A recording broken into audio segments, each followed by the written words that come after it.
So from the outside in, as someone who has talked to different game developers in the past and also been on the receiving end of playing games, purchasing them myself, and someone who would eventually like to make their own small-scale games at some point, I've noticed that there is a pretty big problem when it comes to communication with video games.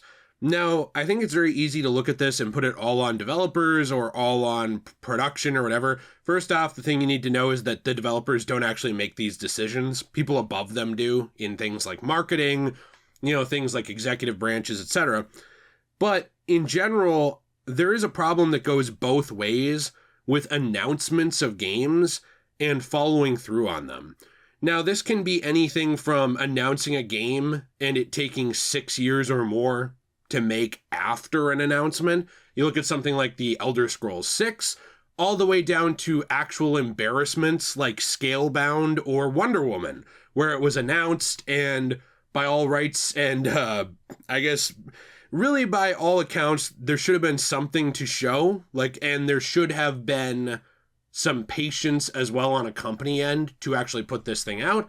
And instead you get an actual official announcement and you get nothing. So this can encompass anything from announcements that take years to come to fruition, all the way down to announcements that never come to fruition.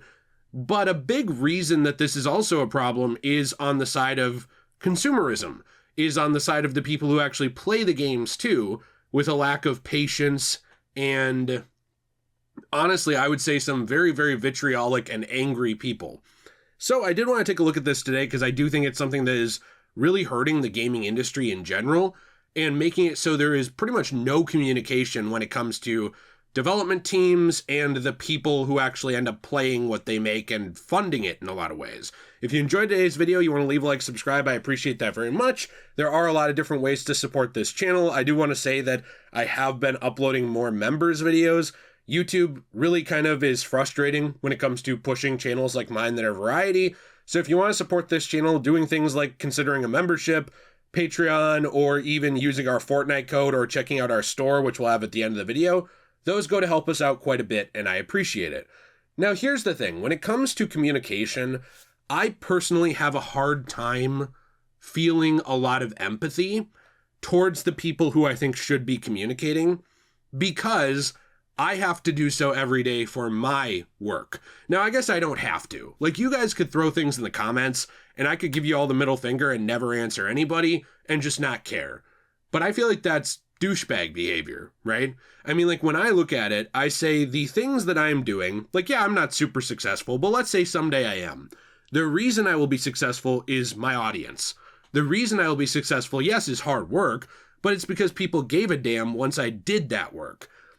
Now, I think video game development used to...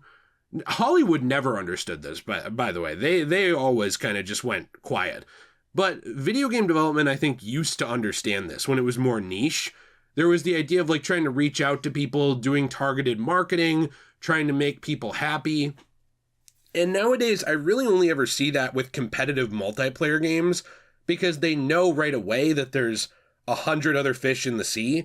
So if they screw it up and drop the ball, their player base is going to drop and their meal ticket is going to go away. But something I've really noticed in recent years is there is this lack of communication where essentially you will have these executive level decisions, like announcing games before they're ready to be announced at all. And then people will be sitting around kind of bated breath waiting for them, and then they'll just get canceled.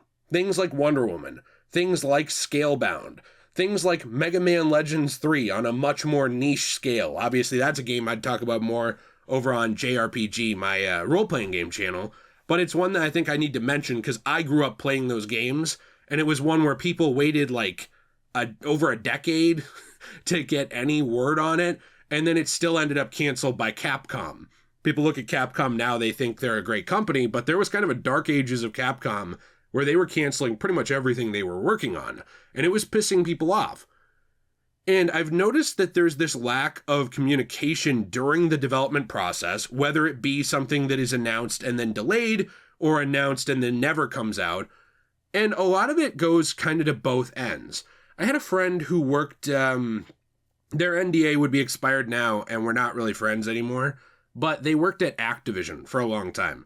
And something I talked about during that I knew from them was that essentially there are these hierarchies of power, especially in bigger companies, and it's something that other developers have told me about as well, where you have people who are almost like in gangs that look at people differently. So for example, you have the people above in management, and then there's actually people above them too, but you'll have management, then below them you'll have normal video game developers. They're making everything happen. You know, like when you reload a gun in Call of Duty, there's a guy who made that happen, right? There's people who worked on that. Those people, the unsung heroes that actually get that game to work. Now, those people are often caught in the middle. However, they're getting fed a shit sandwich from the people above them in management. People who are more like bureaucrats, people who are more like money people, who don't actually understand video game development. And they are kind of coming down on them and saying, get this done as quick as possible, as cheaply as possible. And a lot of the developers are saying, how do we make the best game we can? So they're getting this thing from above them that's making them mad. And then who's beneath them? Like in terms of this hierarchy of power, you have quality assurance testers, and then the normal average buyer of your product. I mean, these are people that would be considered beneath them, even though their jobs and their roles in this are very important. If you don't have QA, you don't have a game. If you don't have a buyer, you don't have I guess you could get a game out, but you'll never have another game, right? So everybody's important in this process of releasing something creative, but there's a lack of communication in between all of these different fields with a lot of different companies. You know, in that Activision example, it was management was mean to devs, then devs a lot of times ended up lashing out and being mean to quality assurance, to the point where there were rules that if you had any feedback or suggestions, even though you were technically an employee of the company, you couldn't even talk to a developer. It was like, don't talk to them. They'll just get pissed. Their panties will get in a twist. They'll get mad at you and they'll insult you. So don't do that, because they're getting that from above them. And a lot of that dynamic ends up being like high school, you know, like with high school bullies, or like you have the jocks and you have the cheerleaders and you have the nerds and you have, you know what I mean? Like those social dynamics end up getting dragged into companies, the bigger they get, which is already a huge problem. But then all of this frustration at every level, I think also does get passed off to the people who are buying your thing. At the end of the day, if you don't want to make a product, like if you just want a creative venture where you don't care about it making money, that's almost impossible now because of the world we live in, but then you can't sell it, you know? And when you start to sell it, you open yourself up to response from people who are going to possibly buy it. And I think a big problem with these delays and these cancellations and all these things is both sides feel like they can't talk to each other at all. So on the development side, you have people who get death threats, get doxxed, get harassed, like legitimately harassed. Like this does happen actually all the time, and it is provable. I mean, where people will post receipts with DMs or like all this different crazy stuff. And that happens. So then those people feel like I can't talk to anyone, because on top of that, they also have NDAs, which are non-disclosure agreements, which serve a purpose, but I think often end up ruining this dynamic as well. And they also have these rules with their marketing teams. So like, or a communication branch. There have been a lot of developers I've talked to before where it's like, hey, I can't talk about this unless I run it through our communications branch. And those communications branch people, they're kind of like lawyers, where like they're just trying to follow the rules to a T, and they don't want anything, any worst case scenario that they could imagine happening, they try to prepare for. So they'll deny interviews, not let you talk to someone, try and brush things under the rug, all these different things to save face for the company. So you have these things that are preventing developers from wanting to talk to gamers, like threats, harassment, rules, NDAs, all this stuff. And then on the other side, when it comes to actual consumers of the product, who, I hate the word consumer, because they should have a role in the product too, offering feedback, telling you what they do and don't like, streaming the game, let's playing the game, reviewing the game, all these things, right? Like the literary analysis side of it. You don't release a book out into the wild and you just throw it into the wind and hope it finds someone. The whole point of releasing it is to get something back as well. And I think that side also feels ignored, because there's a lot of normal people who they feel like, hey, look, I have good ideas too, but I'm a plumber. Or, hey, like I'm playing Marvel Rivals and I think this one balance tweak would actually help the game. And they might actually be totally right. Just because they're a teacher or a plumber or a bus driver or a policeman doesn't mean that they're wrong. Or they might be totally wrong because they might not understand that doing this in the context of game development doesn't work. Something that's happened in the past, even within game companies. You want to see something like this? Look at the behind the scenes story, or the behind the scenes docu-series, essentially, of Metal Gear Solid 4 and how it was developed. And even within its development, there was stuff like, hey, this is a great idea, let's change this. Hey, changing this breaks the whole game. Hey, I don't care, you should do it. And then both sides kind of saying like, well, they're right in a way. Both sides are right in a way. And this is something that I think happens a lot of times where game developers will look at those people and they'll be so frustrated with what's going on in their company that they'll say, learn to code, bro. Or you don't know what you're talking about.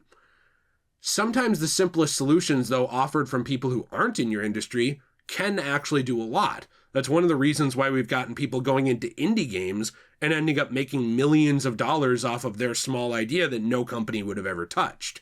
That does happen. So it's something where I feel like everybody has something they can learn from each other. And if there was more communication in the games industry, it would really help. But unfortunately, when you have things like a lack of communication, it doesn't make it right.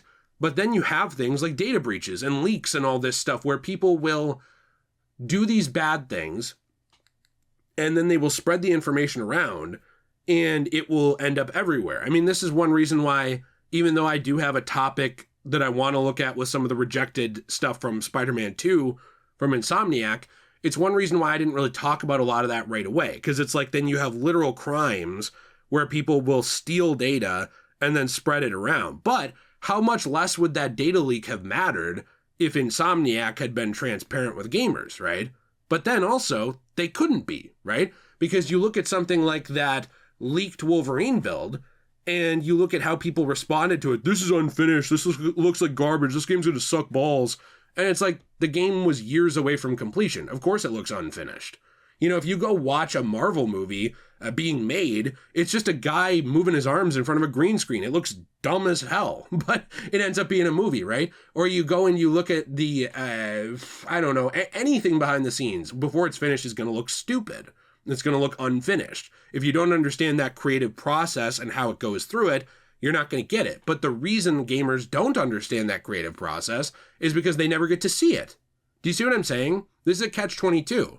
So when you have games like Scalebound or Wonder Woman, where you announce them and then things are going bad and nobody can say anything and hype is building and then all of a sudden it's gone.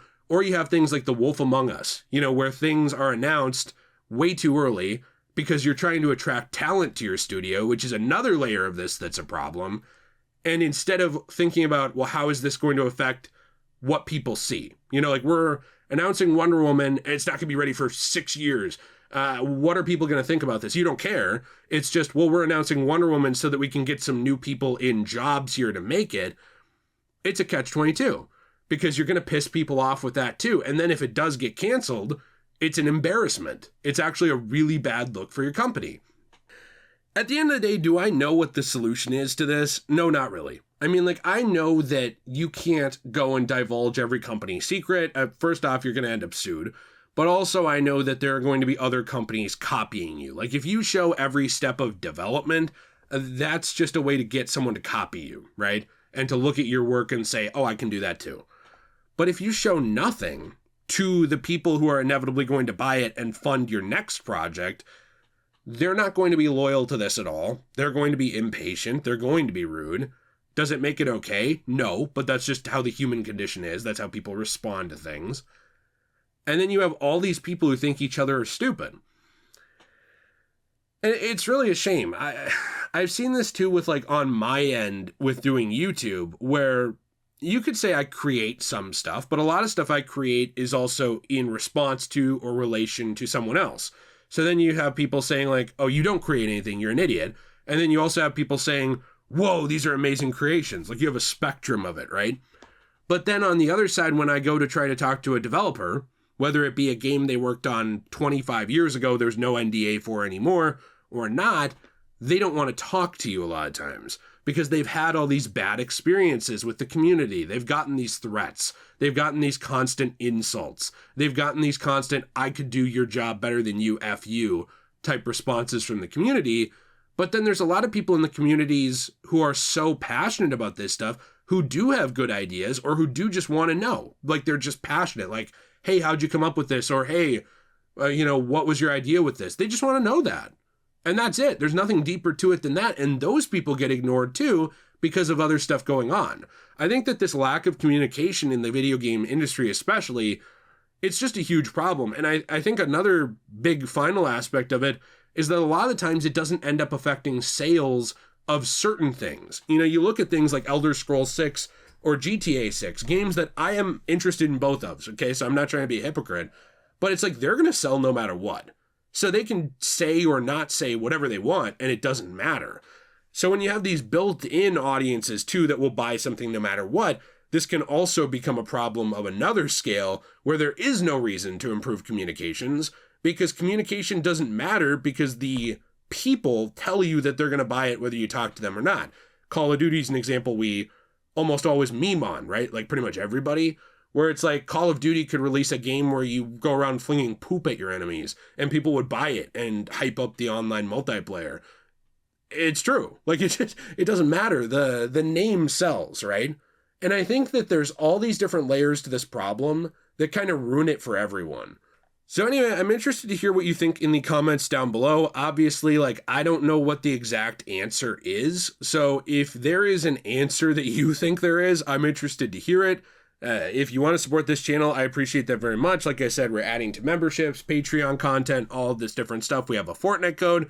And my favorite way to support the channel is checking out our store, CosmoBunny.shop. Now, this is a store with coasters, keychains, trays, and more made from recycled, repurposed comic books, manga, magazines, etc. If you haven't been able to tell from this channel, I actually do care a lot about the creations of other people and preserving those as well. And something that we do with that, kind of like with YouTube, is we take something that is getting thrown out. People are done with it. It's over. Like these damaged books that can't be sold. And what we do is we take some of the paper from that, we actually recycle it and transform it into something new through these resin projects. And then we actually put the rest of that paper that's damaged or unusable in the recycling instead of in landfills. So actually making sure things have new transformative life is something we have a passion for. That's something that business is built on. And if you want to help support our channel, that's a great way to do it. Discount code DJAY123 will net you 10% off your first purchase over there. Appreciate you very, very much. And we're actually planning to go to some events this year, which I will show the pictures of right here regarding that store. Have a fantastic day. And as always, everyone, stay shui.